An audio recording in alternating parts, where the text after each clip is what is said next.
गुरुर्ब्रह्मा गुरुर्विष्णुः गुरुर्देवो महेश्वरः गुरुः साक्षात् परं ब्रह्म तस्मै श्रीगुरवे नमः। शुक्लाम्बरधरं विष्णुं शशिवर्णं चतुर्भुजं प्रसन्नवदनं ध्यायेत् सर्वविघ्नोपशान्तये। सदाशिवसमारम्भां व्यासशङ्करमध्यमाम् अस्मदाचार्यपर्यन्तां वन्दे गुरुपरम्परां। नारायणं नमस्कृत्य नरं चैव नरोत्तमं देवीं सरस्वतीं व्यासं ततो जयमुदीरयेत्।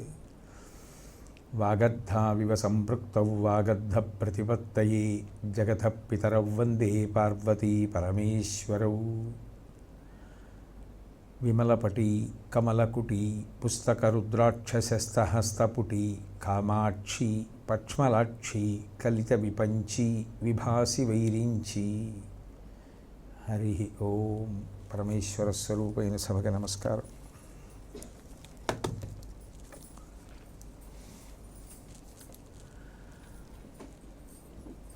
తత్వ ప్రతిపాదకమైనటువంటి అనేక నామముల చేత కీర్తింపబడేటటువంటి ఆ లలితా పరాభట్టారికా స్వరూపాన్ని మహారూప అనేటటువంటి పేరుతో కీర్తిస్తున్నారు. రూపము అనేటటువంటిది లోకంలో పుట్టుక యందు నిర్దిష్టంగా ఉంటుంది. ఆ తర్వాత పరిణామక్రమంలో అది వివిధమైనటువంటి మార్పులకు గురవుతుంటుంది. కానీ అమ్మవారికి సంబంధించినంత వరకు ఆమె యొక్క రూపమేమి అంటే యథార్థమునకు ఆమె యొక్క రూపము ఆమె యొక్క సౌందర్యమే. ఎందుకని అంటే అసలు ఆమె రూపము కాని రూపం లోకంలో ఎక్కడుంది? ఆవిడే కదా ఇన్ని రూపాలుగా మారుతున్నది. అయినప్పుడు ఆమె ఒక్క రూపమునకు మాత్రమే చెంది ఉన్నది అని చెప్పడం సాధ్యం కాదు. ఆవిడ ఇన్ని రూపాలు ఎందుకు తీసుకోవాలి అంటే మనం చేసినటువంటి పాపపుణ్యములను అనుభవించడానికి దానికి తగిన శరీరాన్ని మనం పొందాలి. కాబట్టి జీవుడికి ఉపకారం చెయ్యడం కోసం ఆవిడ ఇన్ని శరీరములను నిర్మాణం చేసి అందులోకి చైతన్యంగా ప్రవేశిస్తోంది. అంటే నిజానికి అసలు ఆమె రూపు ఏది అంటే ఆమె ప్రేమ ఆమె యొక్క రూపు. లోకంలో ప్రేమకి రూపం ఉండదు, కానీ ప్రేమ ఒక రూపాన్ని తీసుకుంటే అదే పరదేవత. అందుకే ఆమె రూపం మనందరి రూపంలా పాంచభౌతికమైనటువంటి శరీరం కాదు. ప్రేమ రాశీభూతమైపోతే, ప్రేమ ఘనమైపోతే, ప్రేమ ఒక రూపాన్ని దాలిస్తే అదే పరదేవత. అందుకే ఆవిడ రూపం మన రూపం లాంటిది కాదు. ఆవిడ రూపం మన రూపంలా కాలమునందు మార్పు చెందేది కాదు. ఏ కారణము చేత కూడా ఆమె ప్రేమ యందు తరుగుదల ఉండదు. ఆ ప్రేమ తగ్గిపోవడం కానీ, ఆ ప్రేమ ఒకనాడు వైముఖ్యంగా మారడం కానీ అసలు ఉండదు. ఎందుకు ఉండదు అంటే అసలు ఆమె ఏమీ కోరదు కనుక. ఆమెకు రాగము లేదు, ద్వేషము లేదు. లేని కారణం చేత ఆమె ప్రేమ చెక్కు చెదరదు. చెక్కు చెదరని ప్రేమ కలిగిన తల్లి, ప్రేమయే రాశీభూతమై రూపమును దాల్చిన తల్లి కాబట్టి ఆమె రూపము మహారూప అని కీర్తింపబడింది. అంతేకాదు, అసలు ఇందులో గొప్ప చమత్కారం ఏమిటంటే ఒక రూపాన్ని పొందాలి అంటే దానికి ఉత్పత్తి జరగాలి. ఇవాళ చాగంటి కోటేశ్వరరావు అని ఒక శరీరం, ఒక రూపం. కానీ ఈ చాగంటి కోటేశ్వరరావు అనబడేటటువంటి శరీరం పుట్టినరోజు ఒకటి ఉంది. అంతకుముందు ఈ శరీరం లేదు. ఈ శరీరం ఎప్పటికీ ఉంటుందని విశ్వాసము ఉండదు. కానీ ఈ శరీరం పుట్టక ముందు కూడా ఈ జీవుడు వేరు వేరు శరీరాలలో ఉన్నాడు. అప్పుడు కూడా అమ్మవారు నాకు ఆశ్చర్యమై ఆమె వేరు రూపములను పొందుతూనే ఉంది.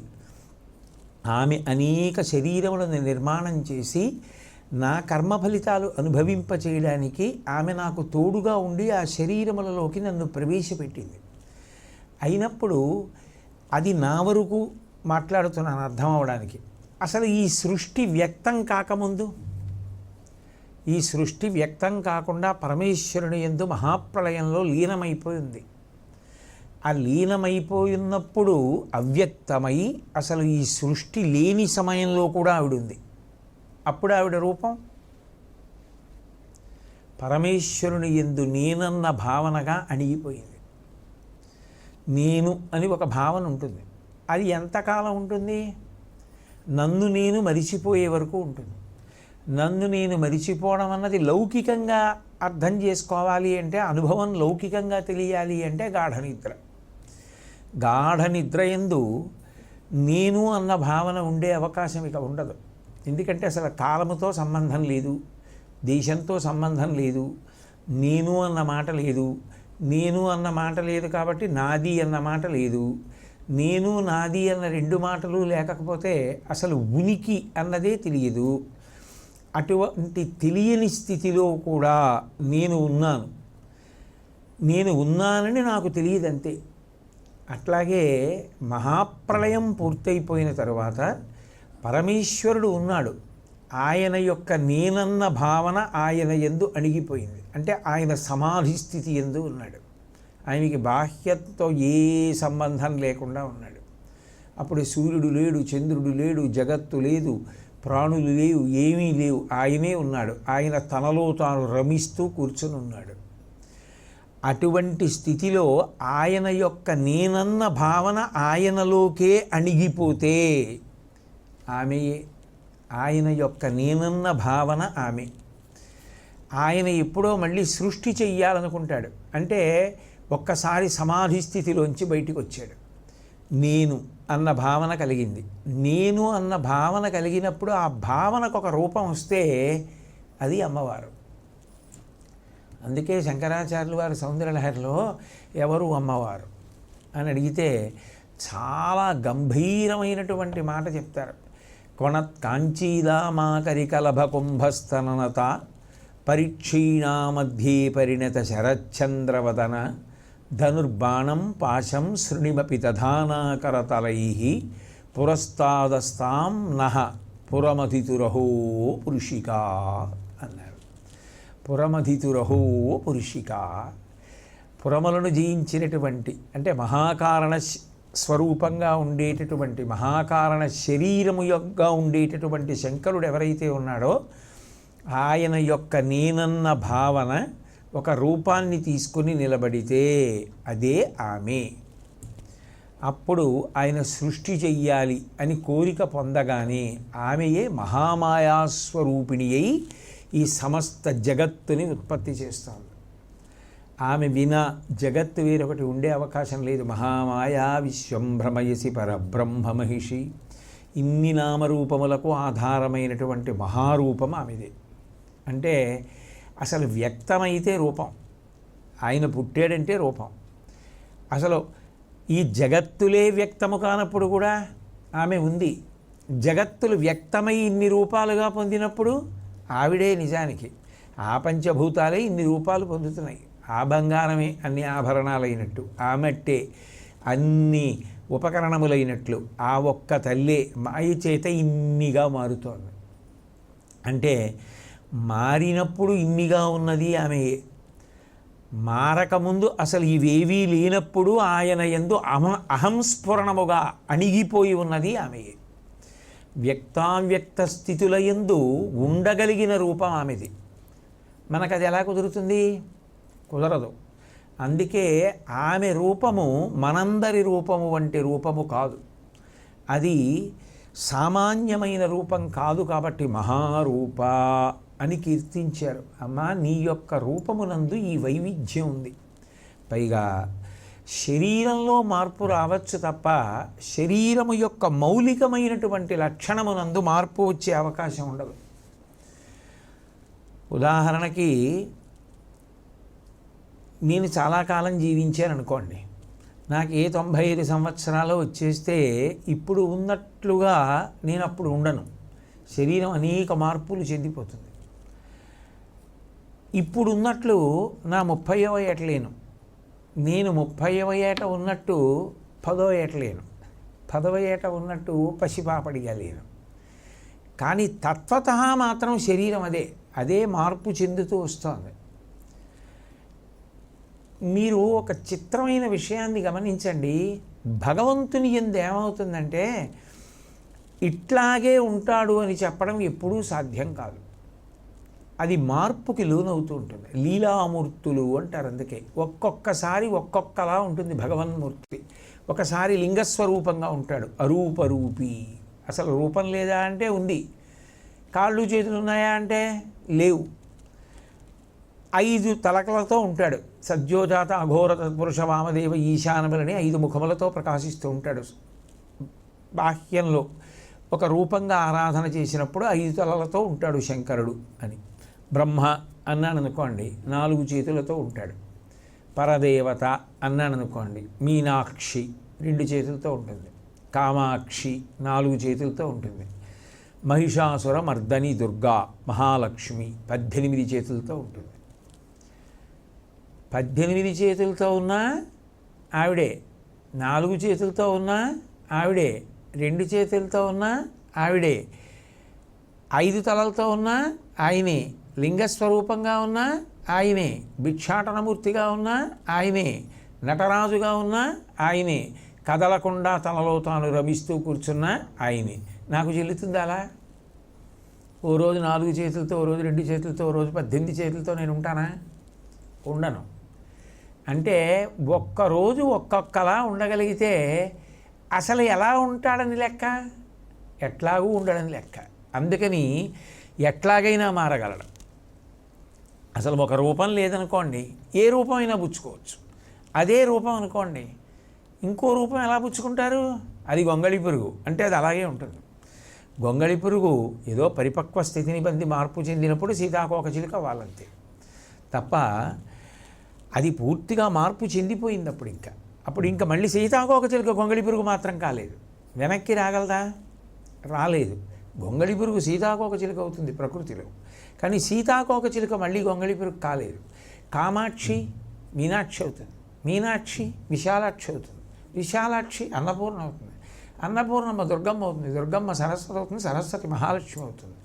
4 చేతులతో ఉంటుంది, 2 చేతులతో ఉంటుంది, 18 చేతులతో ఉంటుంది. నువ్వు ఎలా కనపడమంటే అలా కనపడుతుంది. ఎందుకంటే అలా కనపడడానికి అవకాశం ఎందుకు వచ్చిందంటే అసలు ఆవిడ ఇలాగే కనపడాలి అని అనడానికి ఒక రూపమే ఆవిడికి లేదు. అన్ని రూపాలు ఆవిడివి అయినప్పుడు ఆవిడ ఏ రూపంతోనైనా కనపడడానికి ఆవిడికి అవకాశం కలిగింది. అందుకని మహారూప. మనకటువంటి అపరిమిత అవకాశం ఉండదు. మనం ఒక రూపం అంటే ఒక రూపం అంతే. ఈ రూపం చూసేటప్పటికీ ఈయన ఫలానా అంతే, ఆయన ఫలానా అంతేకాని నిన్న అలా ఉన్నారు కానండి ఇవాళ అలా లేరు ఆయనే, కానీ ఇవాళ ఆయన కాదు, ఇవాళ కొత్తగా 4 చేతులతో వచ్చారు, 18 చేతులతో వచ్చారు, అలా అనడానికి అవకాశాలు ఏమి ఉండవు. ఇలా ఉంటేనే మర్చిపోతున్నాం, ఇంకా అలా కూడా ఉంటే ఇంకెవరిని గుర్తుపట్టగలం. అందుకే భగవంతుడు మనకు ఆ ఇబ్బంది పెట్టలేదు. ఇట్లా ఉండు చాలు, గుర్తుపట్టుకోవడం తేలిక అన్నాడు. ఏదైనా పాపం ఆయన మహానుభావుడు కారుణ్యంతోనే చేస్తాడు మన పట్ల, లేకపోతే ఇబ్బంది పడిపోతారు మీరు అని కొంతవరకే అవకాశం ఇచ్చాడు. కాబట్టి ఆ తల్లి ఏం చేస్తూ ఉంటుంది అంటే, ఒక్క రూపముతో ఉండకుండా భక్తులు ఏ రూపంలో కనపడమని అడిగితే ఆ రూపంలో కనపడగలిగినటువంటి లక్షణం ఆమె ఎందు ప్రకాశిస్తూ ఉంటుంది. ఒకడు నాకు కామాక్షిగా కనపడు అంటాడు, వాడికి కామాక్షిగా కనపడదు. ఒకడు నాకు సీతమ్మగా కనపడమ్మా అంటాడు, వాడికి సీతమ్మగా కనపడుతుంది. కాదు నాకు పార్వతీదేవిగా కనపడు అంటాడు, పార్వతీదేవిగా కనపడుతుంది. ఆ తర్వాత మీరు ఆవిడ్ని ఏ పేరు పెట్టి పిలవండి, ఆవిడ ఏ రూపాన్ని ఏ పేరుని మీరు పెట్టి ఏ విభూతి కోసం అడుగుతున్నారో ఆ రూపాన్ని ఆమె పొందగలదు. అలా పొందనంత మాత్రం చేత ఆవిడ ఆ విభూతిని ఇవ్వలేదనుకుంటే పొరపాటు. నేను మహాలక్ష్మీ స్వరూపాన్ని పూజ చేస్తున్నాను కానీ ఆవిడ సరస్వతీ కటాక్షం ఇవ్వలేదు కదండి అనుకుంటే పొరపాటు. నిన్ననే కదా చెప్పా, మహాలక్ష్మీ స్వరూపంగా ఆమె శారదగా ప్రకాశించదు, ఆమెయే అన్నిటినీ నిర్వహిస్తూ ఉంటుంది. కానీ భక్తుడి యొక్క సంతృప్తి కోసం అమ్మా నువ్వు సరస్వతిగా కనపడు అంటే, శరజ్యోత్స్నా శుద్ధాం శిశీత జటాజూటముకుటాం వరత్రా సత్రాణ స్ఫటిక గుటికా పుస్తకరాం సకృన్నత్వా నత్వా కథమివ సతాం సన్నిధతే మధుక్షీరద్రాక్షా మధురి మధురీణా పణితయ. ఒక వాగ్దేవీ స్వరూపంగా ప్రకాశిస్తూ దర్శనమిస్తూ, కానీ అంత మాత్రం చేత ఆమె అదే రూపమునకు కట్టుబడిపోయి ఉంటుందని ఉండదు. అట్లా ఉంది కాబట్టి రెండోది చెయ్యదని మీరు చెప్పలేరు.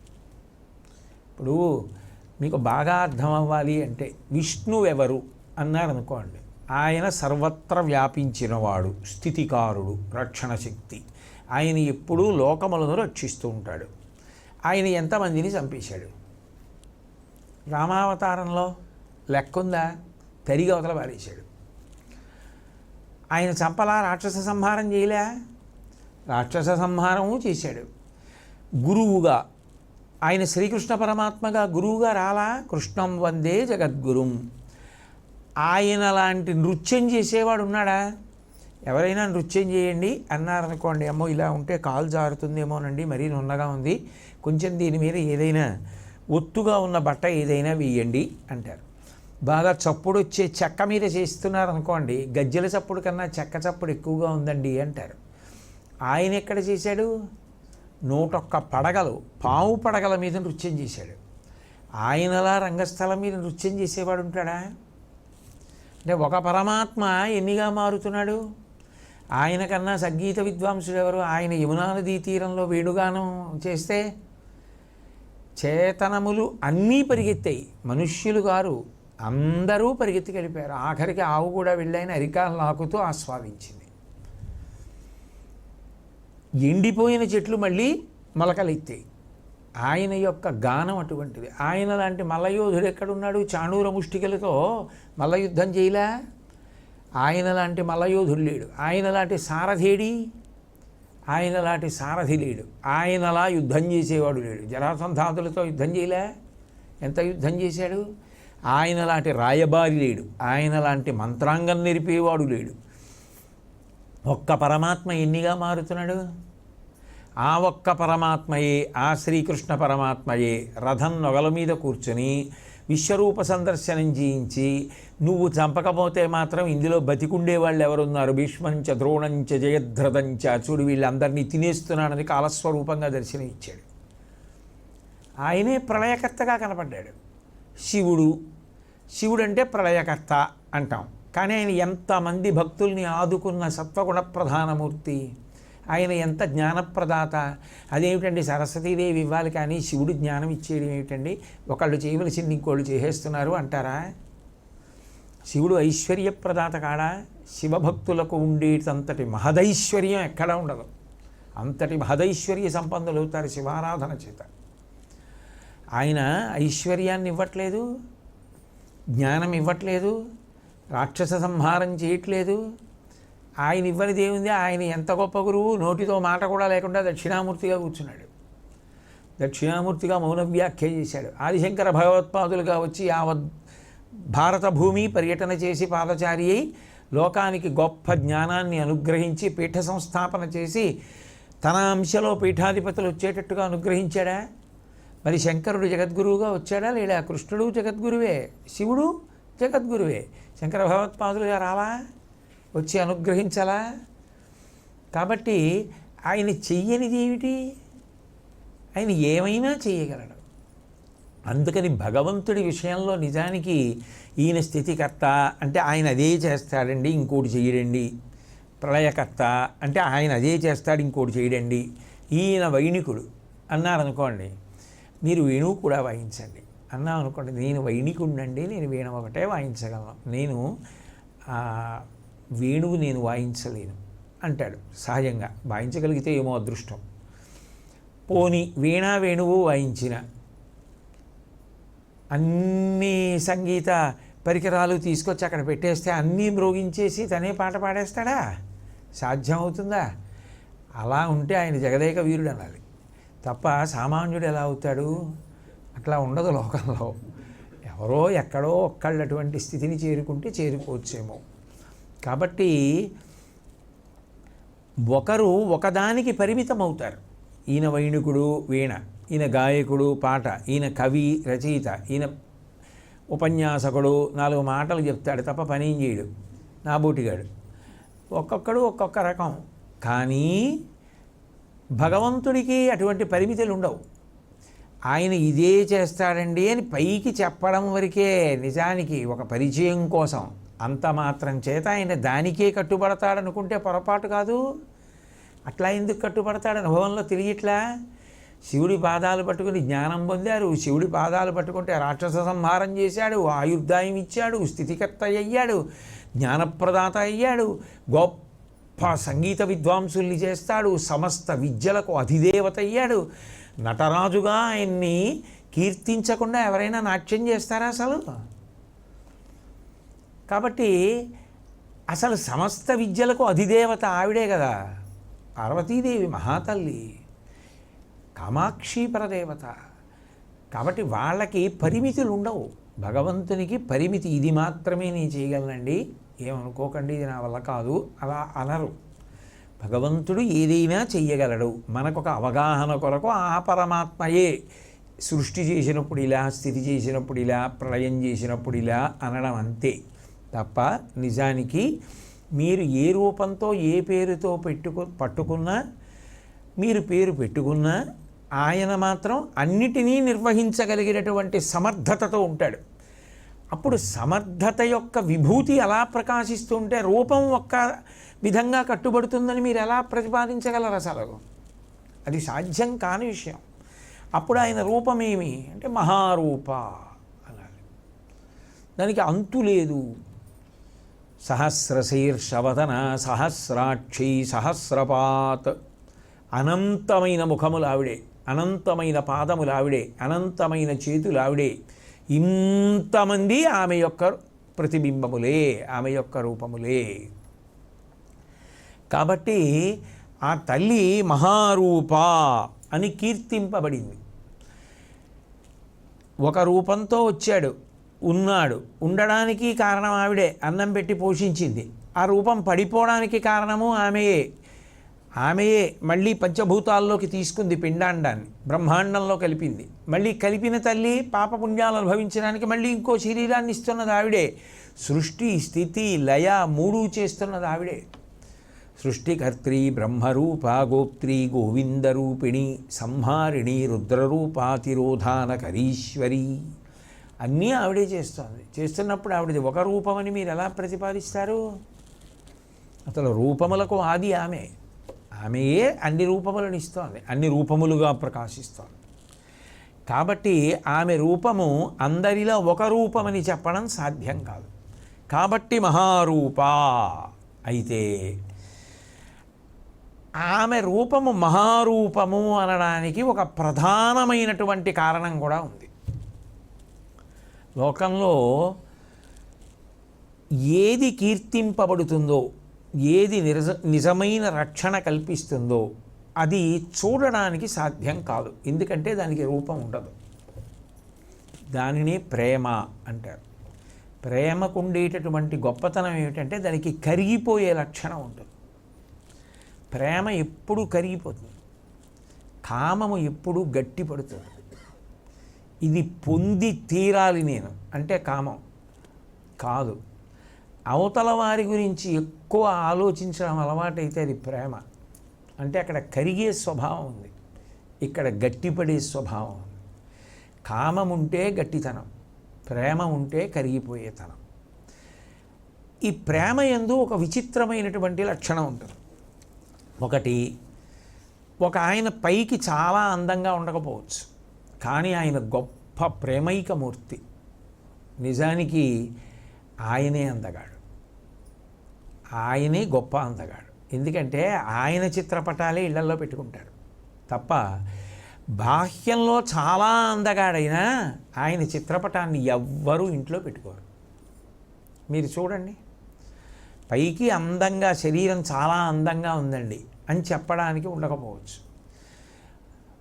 బాగా క్షీణించిపోయినటువంటి వ్యక్తి, ఏదో ఒక నెల్లాళ్ళు అన్నం తిననటువంటి వ్యక్తి, అనారోగ్యం పాలైనటువంటి వ్యక్తి యొక్క కాళ్ళు ఎంత సన్నగా ఉంటాయో అంత సన్నగా ఉండి, చిన్నపిల్లల మోకాళ్ళ మీద ముడతలతోటి మోకాళ్ళు ఎలా ఉంటాయో అటువంటి మోకాళ్ళు, బక్క చిక్కిపోయిన తొడలు, అంటే ఎముకలు వేడి పెట్టి లెక్క పెట్టచ్చు అటువంటి ఉరప్పంజరం, ఇంత విభూతి, పెద్ద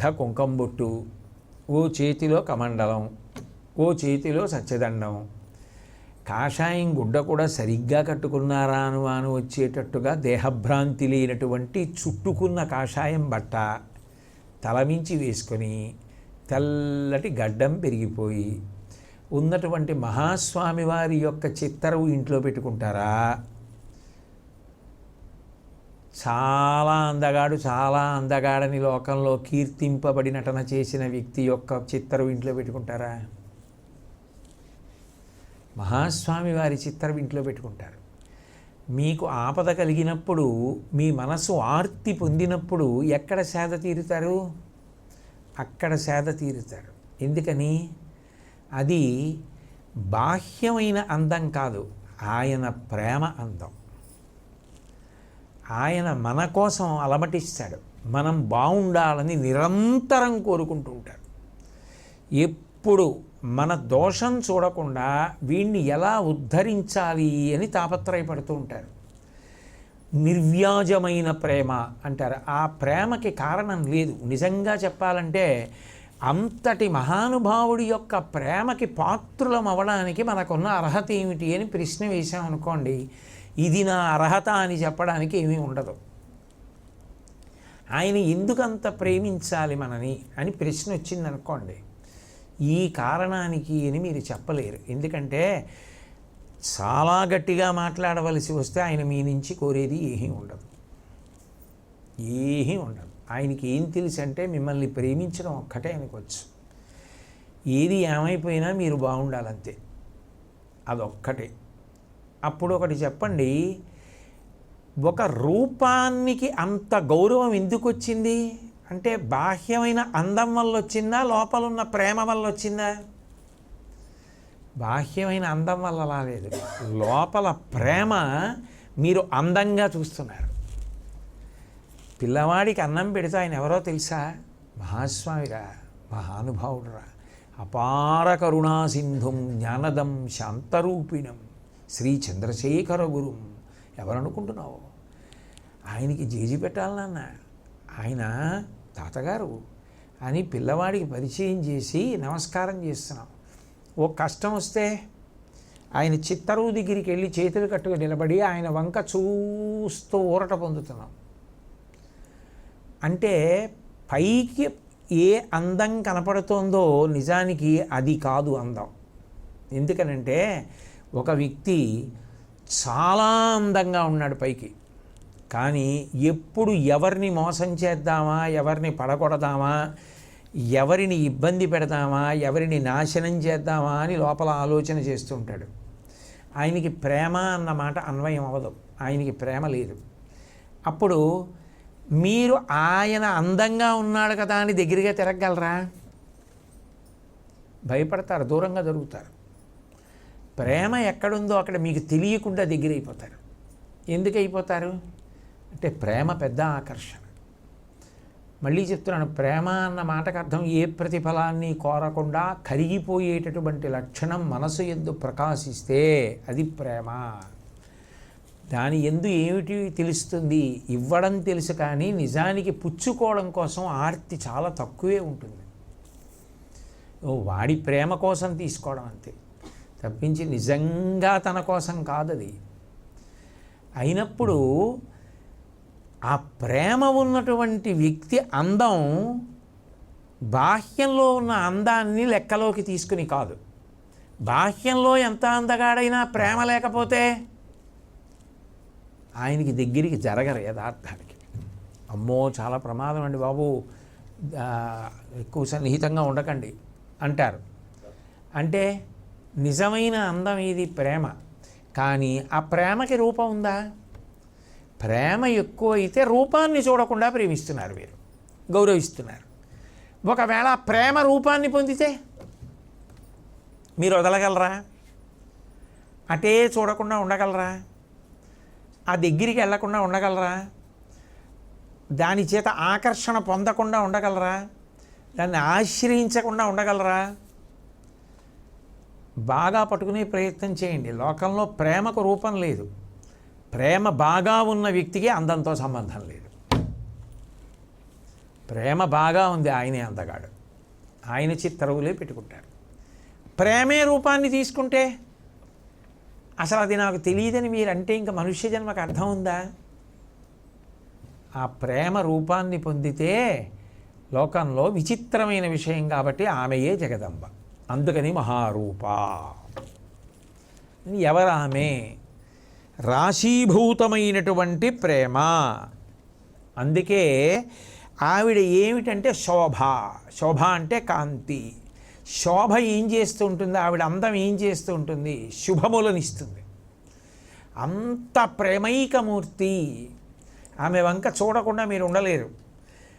ఆవిడ చూస్తే ఏం చేస్తూ ఉంటుంది? శుభాలను ఇస్తూ ఉంటుంది. ఆవిడకి ఇవ్వడం తప్ప పుచ్చుకోవడం ఆవిడికి రాదు. అందుకే ఆవిడ లక్షణమే లోకంలో అమ్మకుంటుంది. సౌందర్యం అన్న మాటకి పర్యాయ పదం అమ్మ. బాహ్యంలో అందంగా ఉన్నవన్నీ కూడా మీకు క్షేమకరములు కావు. ఎందుకనంటే నాగుపాము చాలా చాలా అందంగా ఉంటుంది. నిజంగా నాగుపాము ఒంటి మీద ఉండేటటువంటి చర్మం కానీ, అది తైలితే ఉన్నప్పుడు ఉండేటటువంటి సున్నితత్వం కానీ, అది అంతెత్తు లేచి పడగ విప్పితే ఉండేటటువంటి అందం కానీ, దాని పడగ మీద ఉండే మణులు, నోట్లోంచి బయటికి వచ్చి లోపలికి వెళ్ళే కూరలు, నల్లపూసల్లాంటి కళ్ళు చాలా బాగుంటాయి. దగ్గరికి వెళ్ళి ముట్టుకుంటారా? మీరు చూస్తే పర్వాలేదు, అది చూసిండేమో అంటే ఎంత భయపడిపోతారు.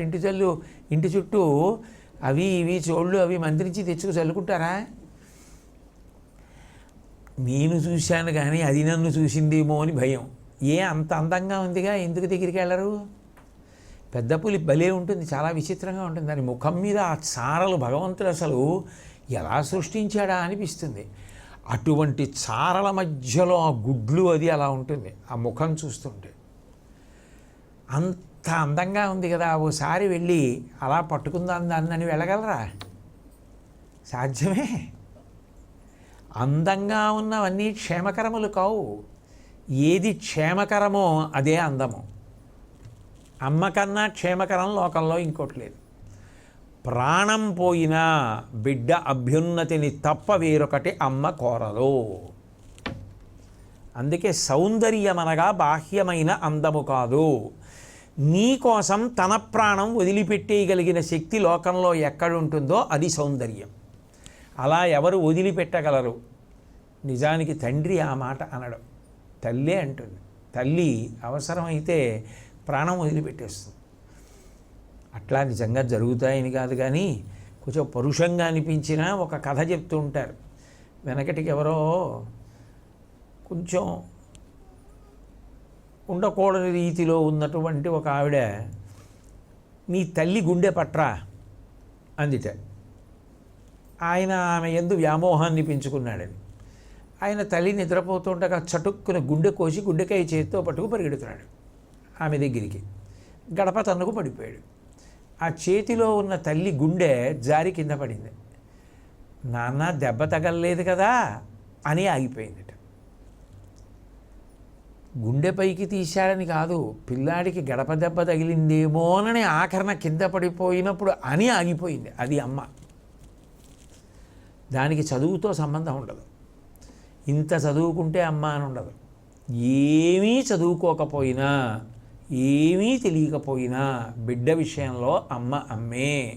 అమ్మ బెంగ పెట్టుకున్నట్టు, అమ్మ అభ్యున్నతిని కోరినట్టు, బిడ్డ కోసం ఏదైనా త్యాగం చేయడానికి సిద్ధపడ్డట్టు అమ్మలా లోకంలో ఇంకెవ్వరూ ఉండరు. ఆఖరికి పిచ్చిది కానివ్వండి, ఆవిడ బిడ్డ కోసం అలాగే అలమటిస్తుంది అంతే. అది పశువు కానివ్వండి, ఆవు దూడ కోసం ఎంత పరిశ్రమిస్తోంది. లోకంలో అమ్మ తన బిడ్డ వరకే పరిమితం ఆ ప్రేమ. పక్కింట్లో వాళ్ళ బిడ్డను అలా ప్రేమించమంటే ప్రేమించలేరు. కానీ జగదంబ ఈ సృష్టిలో ఉన్న సమస్త ప్రాణులను అలా ప్రేమిస్తుంది. అప్పుడు ఆవిడ సౌందర్యం, ఆవిడ ప్రేమ ఎంత గొప్పది. ఆ ప్రేమ రూపాన్ని తీసుకుంటే ఆవిడ.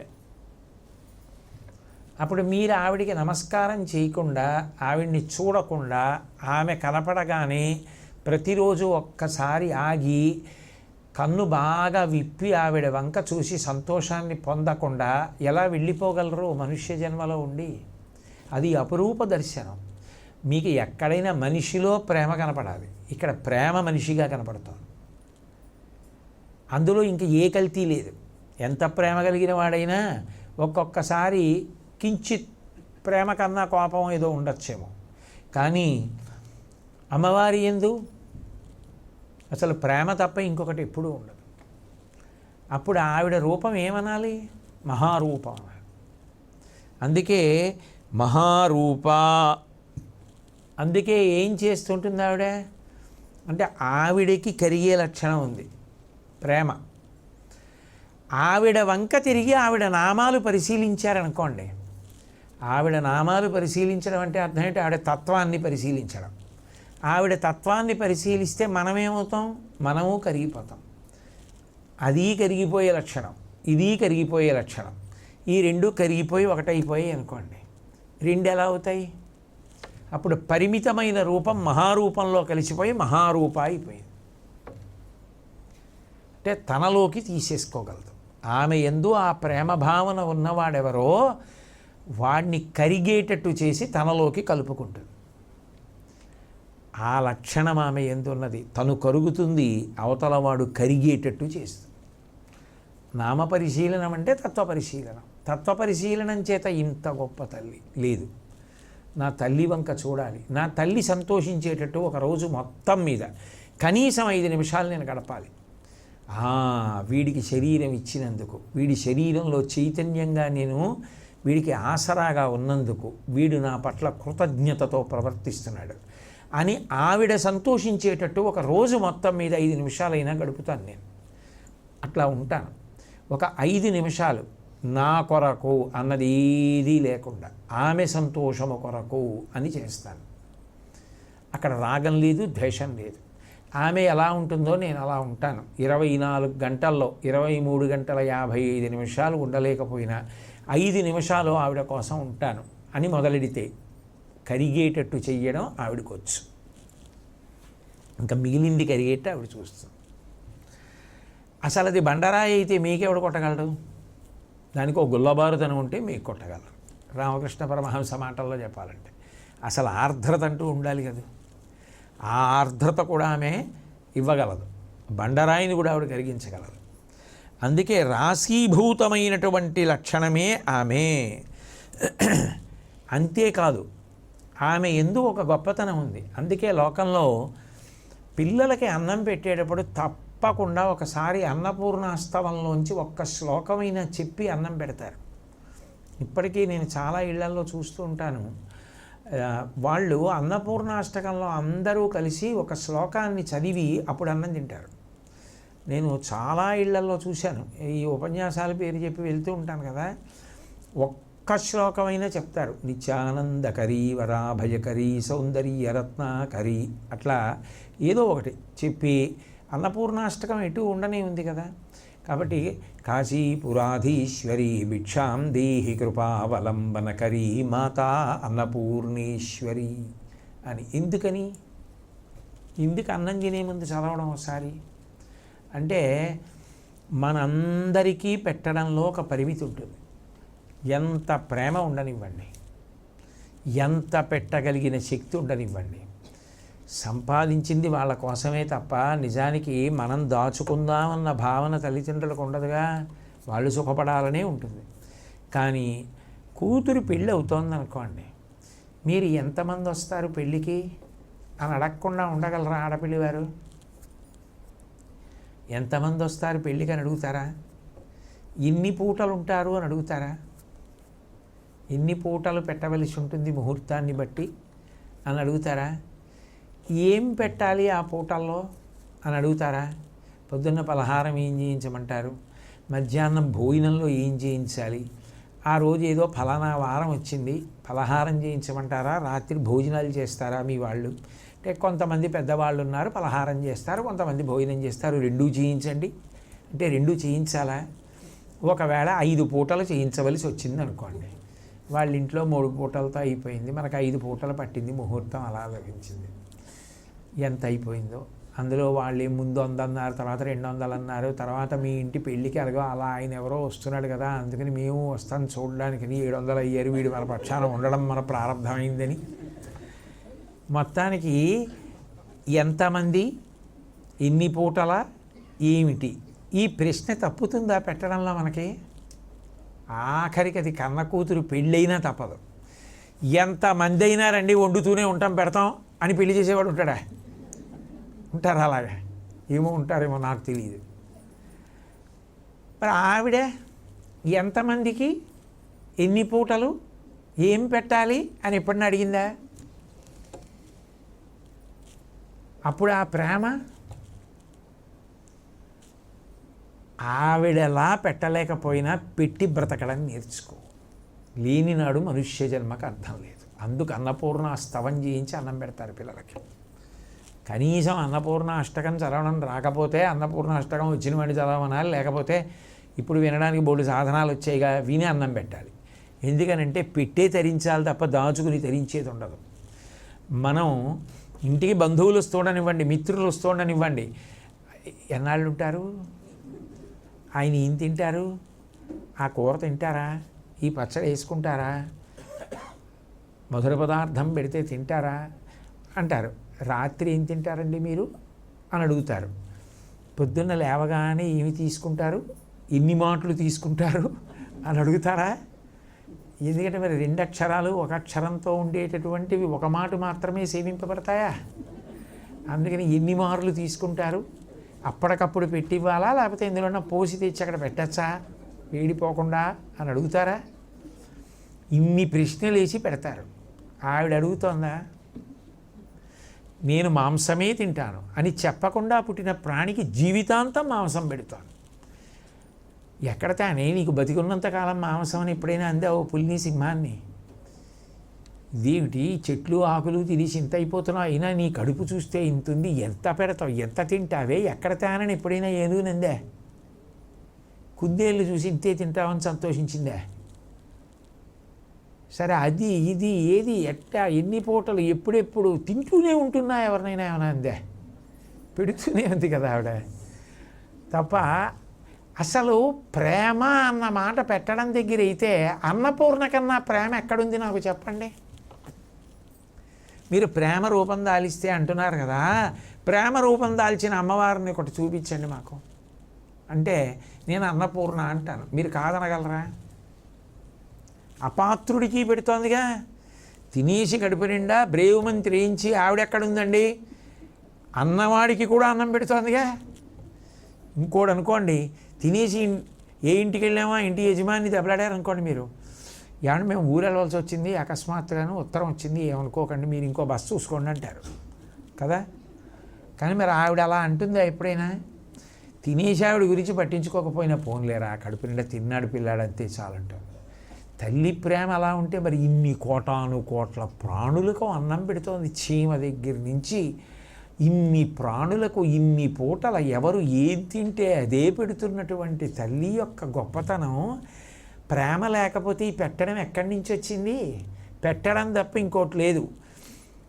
తీరా వచ్చిన తర్వాత ఆలస్యం అవుతుందేమో అని చెప్పి రాత్రి లేదు పగలు లేదు, మనమన్నా వెళ్ళి పడుకుంటాం. కానీ ఆవిడ మాత్రం అరిటాకు చెట్లు కూడా ఎందుకైనా మంచితనం తన దగ్గరగా ఉండేటట్టుగా పెరిగేట్టు చూసుకొని ఆకు నువ్వు కోసుకో అని ఇలా ఓ చేతిలో పాయస పాత్ర ఓ చేతిలో గరిటె పట్టుకు నించుంటే ఒక్క క్షణమైనా కిందకెళ్ళి నించోకపోతే ఆవిడదా తప్పు నాదా?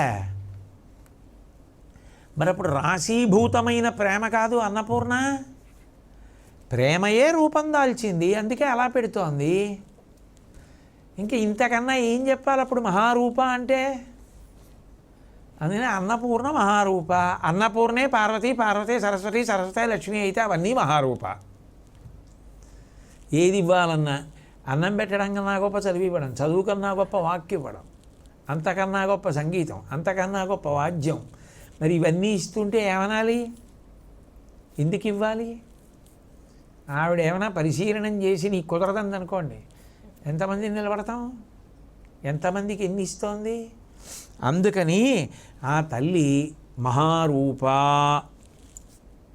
పెట్టడం వరకు అయితే ఒక ఎత్తు, ఇంకా ఇంతకన్నా గొప్ప విషయం ఒకటి. అమ్మ తినేసి నాకు దుర్గుణాలు వచ్చాయి, నువ్వు పెట్టేశావు, ఇదొకటి. మళ్ళీ నువ్వు విరివిగా పెట్టావు, అవి తినడం వల్ల నాకు కామక్రోధ లోభ మద మోహ మాత్సర్యాలు వచ్చాయి, ఒంట్లో ఓపిక ఉండి. ఇప్పుడు ఇవి అడ్డొచ్చాయి కాబట్టి నాకు ఉత్తరగతులు లేకుండా పోతాయి, కాబట్టి ఇవి తీసేయి అంటే పెట్టేది అన్నం పెట్టి తీసేవి ఈ దుర్గుణాలు తీయాలి. అవి నేను తీస్తాను రా బెంగెట్టుకోకని చెప్పి మనకి నమ్మకం కల్పించడానికే వట్టు కూర్చుంది.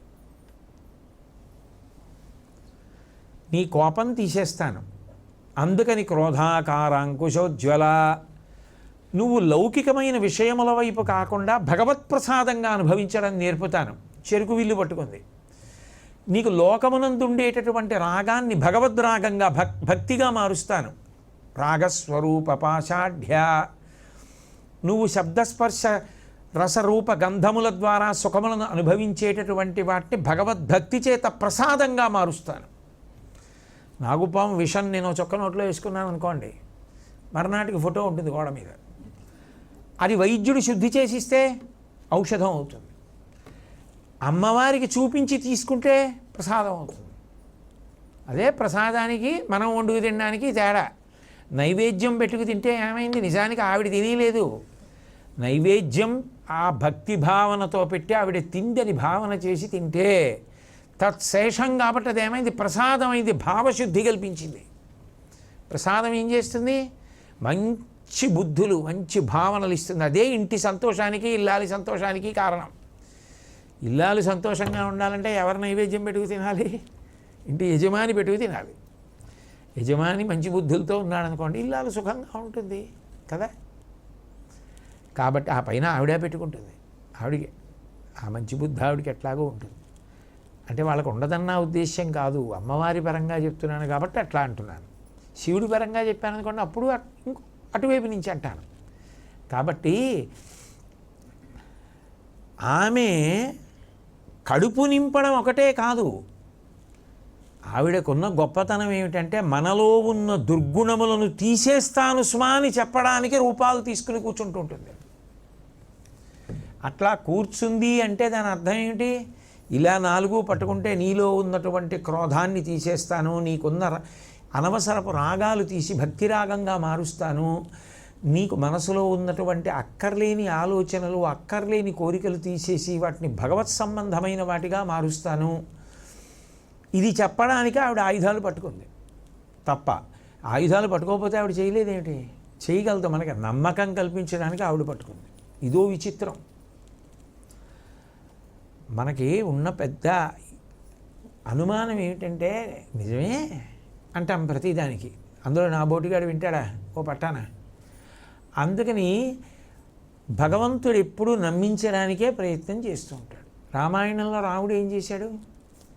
సుగ్రీవుడు వచ్చి మా అన్నయ్య అంటే ఏమనుకుంటున్నావు, దుందిమించి చంపేశాడు, ఇంత దూరం విసిరేశాడు, నువ్వు విసరగలవా అంటే కాలి బొటన వేలుతో చిమ్మాడు దాన్ని. అంటే నమ్మాడా? మా అన్నయ్య అప్పటికప్పుడు చచ్చిపోయిన శవాన్ని, తాజా శవాన్ని విసిరాడు, అది బరువు, ఎన్నేళ్ళు అయిపోయింది అది అస్థిపంజరం, నువ్వు కాలిబొట్టన వేలతో చిమ్మడం పెద్ద గొప్ప ఏమిటి? అది కాదులే, మా అన్నయ్య ఊపితే సాలవృక్షానికి ఆకులు రాలిపోతాయి, కొడతావా అంటే 7 సాలవృక్షములను కన్ను మూసి తెరిచే లోపల బాణం ఆ చెట్లలోంచి విడిపోయి పాతాళలోకానికి వెళ్ళి మళ్ళీ వచ్చి అంబులపదిలో చేరింది. అసలు రామాయణంలో విచిత్రం అంతా రామ బాణవేగమే. దానికే కదా ఆశ్చర్యపోయి ఆ శూర్పణఖ మోహించింది రాముణ్ణి. అసలు ఆ బాణాలు ఏమిటి అలా నవ్వుతూ అలా వేస్తాడు, అందుకు మోహించింది. అదో విచిత్రం. ఎవరి ఆకర్షణకి కారణాలు వాళ్ళకుంటాయి మనసుని బట్టి. కాబట్టి రాముడు అంత వేగంగా బాణం వేస్తాడు. అన్నీ చేసి ఏమయ్యా నమ్ముతావా, నేను చంపుతానయ్యా వాళ్ళని, నువ్వు బెంగపెట్టుకోకయ్యా, నన్ను నమ్మవయ్యా అంటే అయితే పదకిష్కిందకన్నాడు. ఇది భగవంతుడు సుగ్రీవుణ్ణి నమ్మించడానికి రాముడు ఇన్ని పరీక్షలు తట్టుకుంటే అప్పుడు సుగ్రీవుడు నమ్మి వాళ్ళ దగ్గరికి తీసుకెళ్ళాడు. అమ్మవారు అంతే.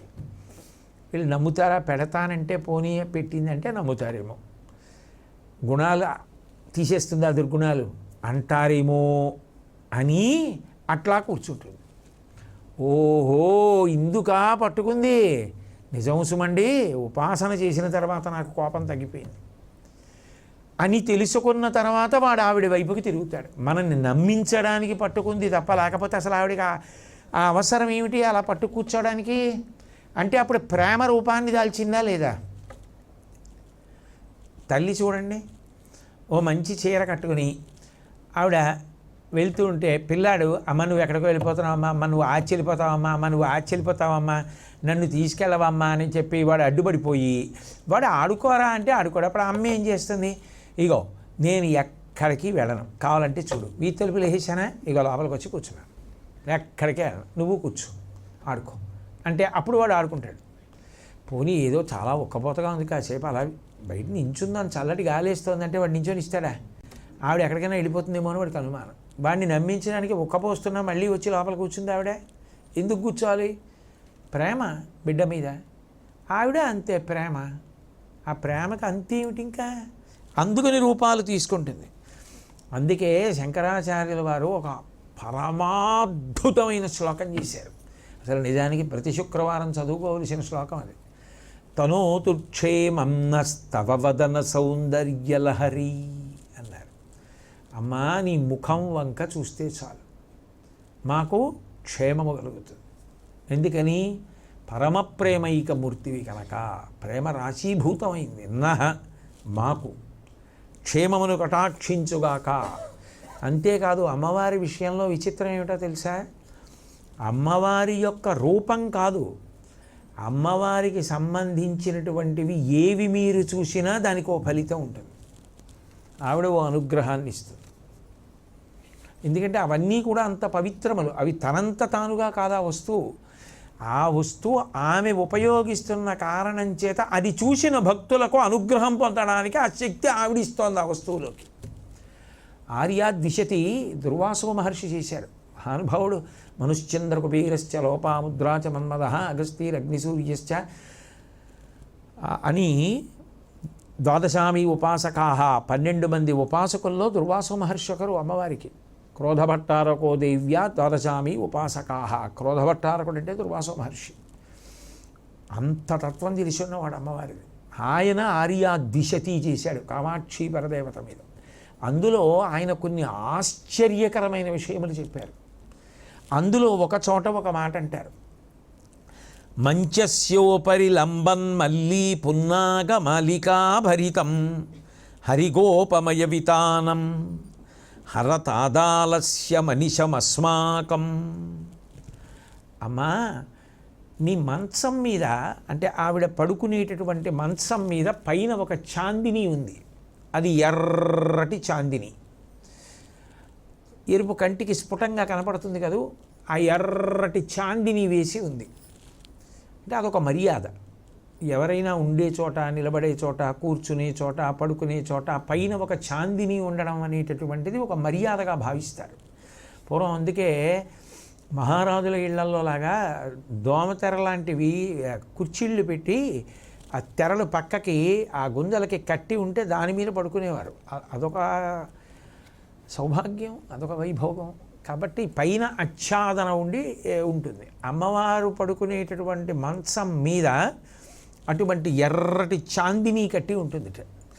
ఆ ఎర్రటి చాందినికి మల్లెపూల హారములు, పొన్న పూల హారములు వేలాడుతుంటాయి. అంటే మంచి సువాసనలు గుబాళిస్తూ ఉంటాయి. అలా తెల్లటి పువ్వుల్ని చూడగానే ఎర్రగా ఉన్నటువంటి చాందిని వంక కన్ను చూస్తుంది. ఎందుకంటే రెండు పరస్పర విరుద్ధమైన రంగులు కదా.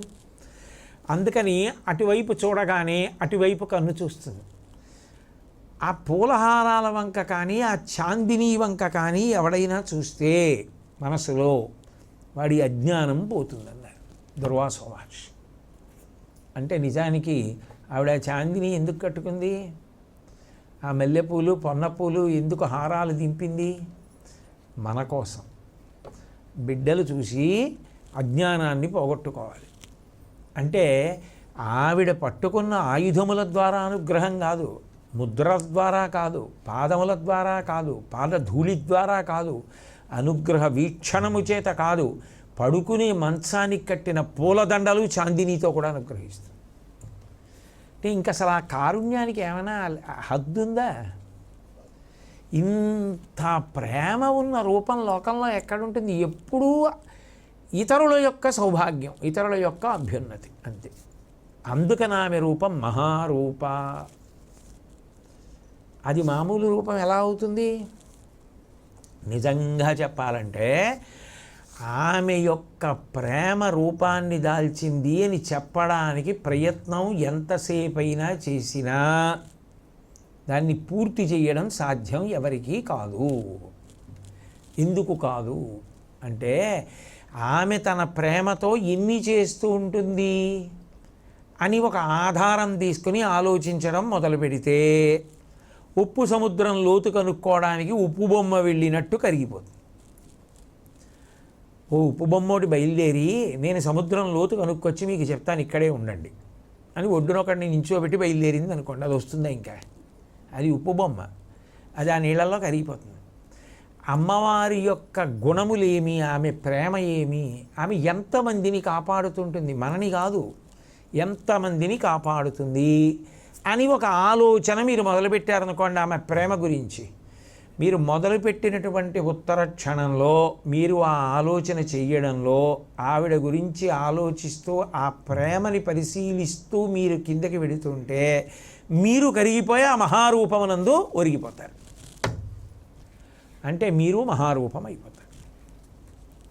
దీనికి మూకశంకరులు పరమాద్భుతమైనటువంటి శ్లోకం ఒకటి ప్రతిపాదించారు. స్తుతి శతకంలో ఆయన అన్నారు, దూరం వాచాం త్రిదశ సదసాం దుఃఖ సింధోస్తరిత్రం మోహక్షేళక్షితిరుహవనే తీక్షణధారం కుఠారం కంపాతీరే ప్రణయ కవిభిర్వర్ణితోజ్జచ్చరిత్రం శాంత్యై సేవే సకల విపదాం శంకరం తత్కళత్రం. విచిత్రం ఏంటంటే ఆయన పేరు చెప్పలేదు, చెప్పకుండా మాట్లాడారు. ఎందుకంటే రాశీభూతమైన ప్రేమకి పేరేం చెప్తారు? అందుకని ఆయన అన్నారు, దూరం వాచాం, ఆవిడ వాక్కులకు లొంగేది కాదు. ఆవిడ ప్రేమ పరిశీలిద్దామని వెళ్ళిన ఉప్పు బొమ్మ మళ్ళీ వచ్చి చెప్తుందా ఏమన్నా ఇంత లోతని సముద్రం లోతు? చెప్పదు. ఆవిడ యొక్క నామములన్నీ పరిశీలించడం మొదలెట్టి తత్వాన్ని పరిశీలించడం మొదలు పెడితే అంతిమ ప్రయోజనం ఆ మహారూపమునందు నువ్వు కూడా ఐక్యమైపోతావు. కాబట్టి ఆవిడ వాక్కులకు నిజానికి దొరకదు, అనుభవముగా మిగిలిపోతుంది. అబ్బా ఏమి ప్రేమైకమూర్తి అండి, ఏం చెప్పమంటారు? ఒక్కొక్కరి ఇంటికి వెళ్ళి మీరు వాళ్ళ ఆత్మీయతను అనుభవించి వచ్చారనుకోండి, అంటే బాగా చూశారా? బాగా చూడటం ఏమిటి? అసలు వాళ్ళ ప్రేమ ఏం చెప్పమంటారు? ఏం చేశారు ఏమిటి? ఏం చేశారు? అసలు వాహనం దిగిన దగ్గర నుంచి అదేమిటండి, అదేం ప్రేమ అండి, అదేం స్వాగతం అండి? ప్రేమని చెప్తాడు కానీ ఇదిగో ఇది చేశారండడు అండవు. అంటే వాళ్ళు ఏం చేశారు కాదు, వాళ్ళ ప్రేమ అభివ్యక్తం అవుతోంది అక్కడ. అది గొప్ప విషయం. ఆ ప్రేమ ఉన్నదే అది అవతల వారిని కాపాడుకోవాలని పరుగులు తీస్తుంటుంది. ఆ అవతల వారిని కాపాడుకోవాలని పరుగులు తీసినటువంటి ప్రేమ గుణాన్ని మీరు అనుభవించడమే తప్ప దాన్ని ఎలా వర్ణించగలరు? అసలు ఎలా చెప్తారు సంఘటనల ద్వారా? అది కుదరదు. అందుకని ముందు ఏమని మొదలెట్టారంటే అసలు చెప్పడం కుదరదురా బాయ్. మరి మీరు చెప్పకపోతే మాకు ఎలా అండి? ఏదో చెప్పడానికి ప్రయత్నిస్తాను, ఆ కోణంలో పరిశీలించి ఏం చేయమంటారు? త్రిదశ సదసాం దుఃఖ సింధోస్తరిత్రం. నీ విషయం వదిలిపెట్టు. నీ కష్టం వస్తే ఎవరిని అడుగుతావు? దేవతలను అడుగుతావు. దేవతలకు కష్టం వస్తే మామూలుగా ఉండదు, వాడి కష్టం వాడికి తగినట్టు ఉంటుంది. సముద్రం అంత కష్టం వస్తుంది వాళ్ళకి. అప్పుడు దాన్ని దాటాలంటే వాళ్ళు కూడా ఆవిడ పట్టుకుంటారు. ఇంకేం చెప్పమంటావు? ఇంకా మనుష్యులు పిపీలికాది పర్యంతం ఆవిడ ఎంత అనుగ్రహిస్తుంది అంటే ఏం చెప్పమంటావు ఆవిడ ప్రేమ గురించి? దేవతలకి ఆపదలు వచ్చినప్పుడే సముద్రం అంత ఆపదలు దాటడానికి ఆవిడ పాదాలు పట్టుకుంటారు. అంత గొప్ప తల్లి. మీరు ఎందుకురా ఇలా చేశారని అడగకుండా అవతారం తీసుకుని రాక్షస సంహారం చేసి దేవతల్ని కాపాడుతుంది. దుర్గా సప్తశతి ఎన్ని అవతారాలు చూపించింది. మోహక్షేళక్షితిరుహవని తీక్షణధారం కుఠారం. ఆవిడ్ని ఏమని చెప్పమంటావు? నిజానికి అలా కనపడుతోంది, ఆవిడ గొడ్డలవుతుంది. ఎందుకండి గొడ్డలి అంటే? విషవృక్షం ఒకటి ఉందనుకోండి, దాని ముళ్ళు మీకు పొరపాటున గుచ్చుకుందనుకోండి, నాగుపాం గరిచినట్టే. అప్పుడు అది పరమ భయంకరమైన విషవృక్షం. అని మీకు తెలిసాక సరే ఉండనివ్వండి ఓ 10 రోజులు చూద్దాం ఖాళీ అయ్యాక అంటారా? అమ్మో వాళ్ళు తిరుగుతారు వీళ్ళు తిరుగుతారు, చటుక్కుని ఏ ఆవో పెడుతుంది దగ్గరికి, ఎముల్లో గుచ్చుకుంటే ఇంత పరమ ప్రమాదకరమైన విషవృక్షం, ముందు గొడ్డలు పట్టరా అని మొదలంటా నరికేస్తారా? నరికేయరా దాన్ని? చెట్టు అలా నరకూడదండి అంటారా? మొదలంటా నరికేస్తారు ఇంకా తగలకుండా. అజ్ఞానం అనేటటువంటి మహావృక్షాన్ని ఛేదించేయడంలో ఆవిడ గండ్రగొడ్డాలి. ఆవిడ దెబ్బ తగిలిందా అజ్ఞానం మొదలంటా పోతుందంతే, అంత గొప్పది. ఏం చెప్పమంటావు ఆవిడ ప్రేమ గురించి? ఎందుకు నేను నరకాలి అని గొడ్డలు అడుగుతుందా? నీకు ముళ్ళు గుచ్చుకుంటే కష్టం కానీ నేను మాత్రం నరకనా, నాకు అంటుకోదా అంటుందా గొడ్డలి? అందవు, నరికేస్తుంది. ఆవిడ అంతే. కాబట్టి మోహక్షేళక్షితిరుహవనీ తీక్షణధారం కుఠారం కంపాతీరే ప్రణయ కవిభిర్వర్ణితోద్యచరిత్రం. ఎవరు చెప్తారు ఆవిడ గురించి అంటే, ఒక ప్రేమ కలిగినటువంటి మనసుని అర్థం చేసుకోవడం ఇంకో ప్రేమ కలిగిన మనసుకి సాధ్యమవుతుంది తప్ప, కేవలము స్వార్థం ఉన్నటువంటి మనసు, కేవల ప్రేమ కలిగిన మనసుని ఎప్పటికీ అర్థం చేసుకోలేదు. ఎందుకంటే రెండూ భిన్న ధ్రువాలు.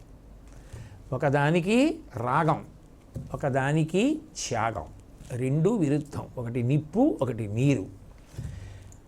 ఒక మనసుని రెండో మనసు ఎప్పుడు అర్థం చేసుకోగలదంటే, అటువంటి ప్రేమ భావనే యువతల వైపు కూడా ఉంటే అది ఏదో జన్మజన్మాంతర బంధం అనవలసి ఉంటుంది. వాళ్ళకే అర్థమవుతుందంతే. వాళ్ళే ఒకళ్ళకొకళ్ళు అర్థం అవుతారు తప్ప అంజులకు అర్థం కాదు. ఏదో చుట్టూ ఉన్నారు కదా అని అందరికీ అర్థం అవుతారా? అర్థం అవ్వరు. ఒక ప్రేమ కలిగిన హృదయం వీరొక ప్రేమ కలిగిన హృదయానికే అర్థమవుతుంది. అందుకే అమ్మా, నీ గురించి అందరూ కవిత్వం చెప్పరు. నీ గురించి చెప్పగలిగిన వాళ్ళు ఎవరో తెలుసా? కంపాతీరే ప్రణయ కవిభిః. ఆ ప్రేమ కలిగిన కవులున్నారే వాళ్ళు చెప్తారమ్మా. నువ్వు ప్రేమైకమూర్తివి, వాళ్ళు ఆ ప్రేమ విలువ తెలిసిన వాళ్ళు, అందుకని వాళ్ళే చెప్పగలరు. పద్యం అల్లడం వచ్చిన వాళ్ళందరూ ఎక్కడ చెప్పగలరమ్మా నీ గురించి? ప్రేమ పొంగితే చెప్పిన వాళ్ళు ఎవరో వాళ్ళు కంపాతీరంలో నిలబడి చెప్తున్నవాడు. అది నీ గురించి చేసేటటువంటి స్థుతి, అది గొప్ప. వాళ్ళ వాక్కులు విని నువ్వు సంతోషిస్తూ ఉంటావు. కాబట్టి కంపాతీరే ప్రణయ కవిభిర్వర్ణితోద్యచరిత్రం. వాళ్ళు ఆనందం పట్టలేక పరమ సంతోషంతో చెప్పేస్తూ ఉంటారు. ఎందుకు ఆ సంతోషం అంటే, నీ ప్రేమని అర్థం చేసుకోగలిగిన ప్రేమ ఆ మనసులో ఉంది. అది పట్టుకోలేనిది పొడి పొడి మాటలుగా వస్తుంది, పట్టుకున్నది ఆనంద ఝరి కింద వస్తుంది. అందుకని ఆ ప్రేమమూర్తులైన కవులు కంపాతీరంలో నిన్ను స్తుతి చేస్తున్నారంటే, నిన్ను దర్శనం చేసి అలా పొంగిపోతున్నారు వాళ్ళు. ఏం చెప్పమంటావు కామాక్షి గురించి అంటున్నారు అంతే, ఆనందపడిపోయి వాళ్ళు. శాంత్యైసేవే సకల విపదాం. అమ్మా, ఎవరు నీ వంక చూస్తున్నారో వాళ్ళకి ఆపదలు తీసేస్తుంటావు, శాంతినిస్తుంటావు. వాడు హాయిగా ప్రశాంతంగా ఉంటాడు. వాడికి ఆపద కల్పించడమే సాధ్యమే. ఆ తల్లి ఛత్రఛాయల్లో ఉన్నవాడు కాబట్టి ఆయనకి ఆపద లేదు, శాంతికి కొరత లేదు. ఇంతకే అమ్మాయి ఎవరు నువ్వు అంటే, నువ్వే కాదమ్మోయ్, నువ్వు మొగాడిగా ఉన్నా, మొగాడు ఆడదిగా ఉన్నా, ఇద్దరుగా ఉన్నా, ఇద్దరు సగం సగంగా ఉన్నా, ఒకే లక్షణంతో ఉన్నే శాంకరం తత్కళత్రం. శంకరుని యొక్క భార్యవి. అది విచిత్రం. శంకరుడు అంటే శంకరోతి ఇది శంకర. ఆయనకి తగ్గ ఇల్లాలివి నువ్వు, నీకు తగ్గ భర్త ఆయన. ఇద్దరిది అదే. అందుకే మృడప్రియా సాగుతోంది ముందుకి. ఇద్దరిది అదే కారుణ్యం, ఇద్దరిది అదే ప్రేమ. అందుకని ఎవరు నువ్వు? శాంకరం తత్కళత్రం. రెండు. ఇంత గొప్పదానివని పొగిడేస్తే ఏమిటో మా ఆయన పేరే లేదు అంటుంది. అందుకని శంకరుడు ఇల్లాలివి అంటే తన గురించి చెప్తే పొంగు కాదు, తను ఫలానా వారి ఇల్లాలనేటప్పటికీ పొంగుతుంది. అసలు ఇంకా ఎంత నిజంగా భర్త మీద ప్రేమ అప్పుడు ఈవిడ అట్లా అంటే పొంగితే ఇటువంటి భార్యని ఆయన ఎంత పొంగుతాడు? వాళ్ళిద్దరూ పొంగడానికి కారణమైన వాడు ఎంత ఆనందపడిపోయి ఎంత గొప్ప స్థితికి చేరుకుంటాడు? మూకశంకరులు తప్ప అన్యులకు సాధ్యమే ఇటువంటి శ్లోకాలు. అందుకని ఆమె ప్రేమని వర్ణించడం సాధ్యం కాదు అని మొదలుపెట్టి ఇంత గొప్పగా పూర్తి చేశారు దాన్ని. దూరం వాచాం త్రిదశ సదసాం దుఃఖ సింధోస్తరిత్రం మోహక్షేళక్షితిరుహవనే తీక్షణధారం కుఠారం కంపాతీరే ప్రణయ కవిభిర్వర్ణితోద్యచ్చరిత్రం శాంత్యై సేవే సకల విపదాం శాంకరం తత్కళత్రం. అటువంటి గొప్ప లక్షణము కలిగిన తల్లివి, అంతటి ప్రేమైకమూర్తివి కాబట్టి తల్లి, నిన్ను రూపము అన్న మాటతో ఎలా అన్వయించేను? ఈ రూపంతో ఉంటామని అందరి గురించి చెప్పినట్టు ఎలా చెప్పాను? చెప్పలేను. కాబట్టి మహారూప అని ఊరుకుంటా. ధ్యానం అన్నారనుకోండి, మహాలింగం మహారూప చేయని పూజ అంటే ఆ ధ్యానాన్ని అందుకోవాలంటే వాడు ఇంకా మిగిలిన పూజ చేసినట్టే, మంగళహారతి ఇచ్చేయాలంతే కదా. అంటే ఇప్పుడు మీకు ఏమర్థమవుతోంది? అది నామం కాదు, తత్వం. నామ పరిశీలనం అంటే తత్వ పరిశీలన. తత్వ పరిశీలనలో ఏమవుతుంది? మనసు మునకలు వేసి ఆనందపడిపోయి అదొక గొప్ప తపస్సు అయిపోతుంది. శృణ్వంతపః, ఆ విన్న గంటన్నర ఆమె గురించి చేసిన తపస్సు, చెప్పిన గంటన్నర ఆమె గురించి చేసిన తపస్సు. తపస్సు ఎంత ఆనందకారకమో తపస్వికి, అట్లా తపస్సులైన వారికి ఆనందకారకం. కాబట్టి అంత గొప్ప తల్లి కాబట్టి ఆ తల్లి మహాపూజ్య మహారూప అని. మంగళాశాసనపరై మదాచార్య పురోగమై సర్వైశ్చ పూర్వైరాచార్యై సత్కృతాయాస్తు మంగళం. మంగళం కోసలేంద్రాయ మహనీయ గుణాత్మనే చక్రవర్తి తనూజాయ సర్వభౌమాయ మంగళం. ఉమాకాంతాయ కాంతాయ కామితార్థప్రదాయినే శ్రీగిరీశాయ దేవాయ మలినాథాయ మంగళం. సర్వం శ్రీ ఉమామహేశ్వర పరబ్రహ్మార్పణమస్తు. స్వస్తి.